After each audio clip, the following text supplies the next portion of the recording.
The final piece of using the archetypes to look at your life is the place of eagle condor. And at this place, we talk about dreaming a new world into being. But we also know that at the level of eagle condor, everything is energy. And we say that everything is and is not. So at this place, what if? The question, what if, is a good place to start, because really, who could I be? And what if what I believed isn't true? and what if the story that I'm telling myself isn't true? Because at this place, everything is an illusion.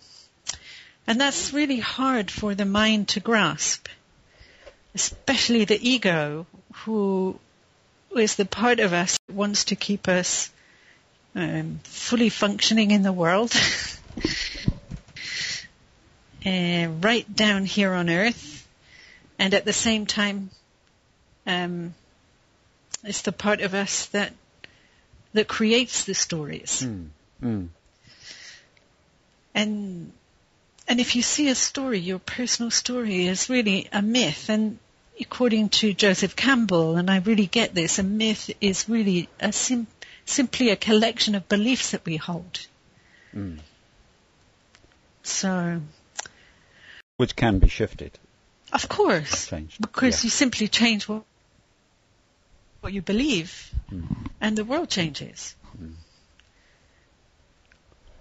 So, at the level of eagle condor, if you think of everything as being pure energy, simply waiting to manifest, then it's your beliefs about the world, your things that you tell yourself constantly, what you pay attention to, is what you will manifest, or what we all manifest.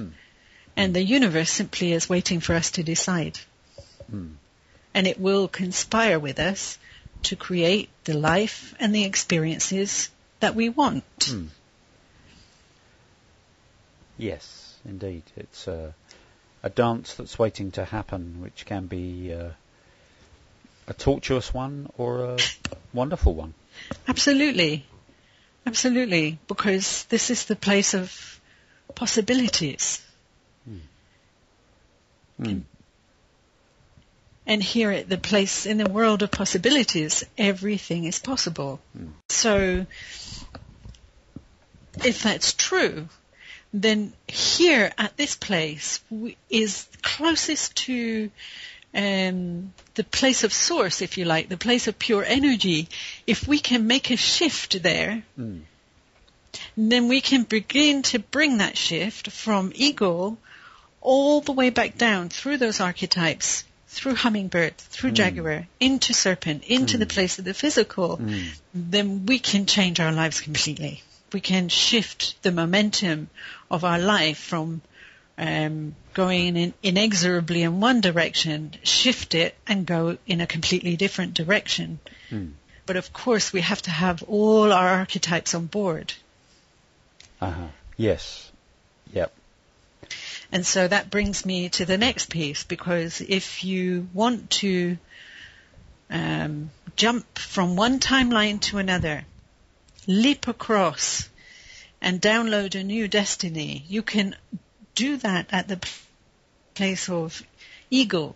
You can look down on the landscape of your life from that place and understand that there are infinite possibilities available.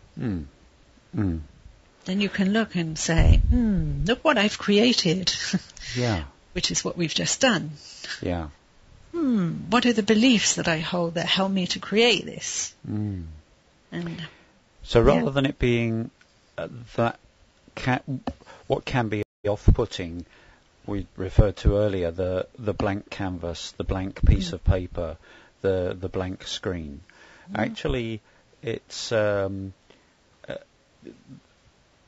not blank as such. It's like delving into a treasure trove of possibilities, any one of which we can pull out and play with and explore and.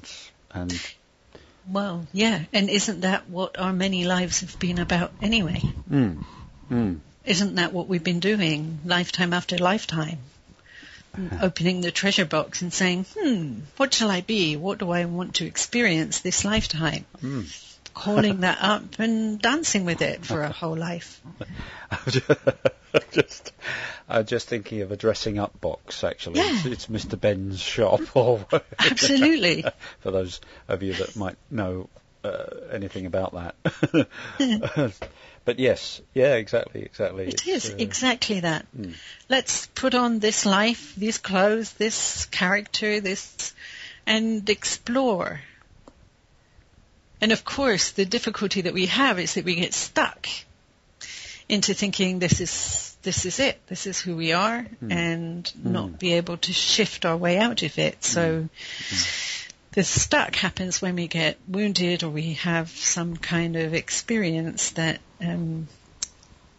then helps us to believe that this is our identity, but actually it's a mistaken identity.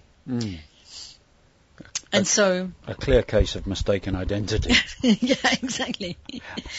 And indeed, not guilty.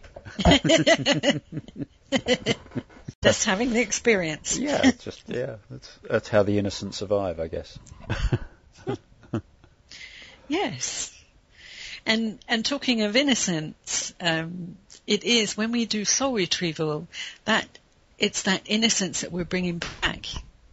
So we're not guilty anymore. We're innocent. I love that. I like that notion that that's exactly what it is. And we bring back our innocence. We bring back that quantum piece of energy that always belonged to us, that had never been wounded, that was never guilty, that never was shamed or blamed, that has been held in grace, and it comes back with its gift and its power animal, and then we can make that leap across onto a new timeline that gives us a whole new experience with these new resources that we've collected, and really at the level of ego, that's what we do. That energetic shift takes place there. We step into the dream time, and from that place of the formless, bring into form a quantum piece of energy that always belonged to us. It's never been touched by the wound or by the old belief system, and we can bring it in and start to let it take form. But of course, in order for it to take form, we have to bring it down through those other levels.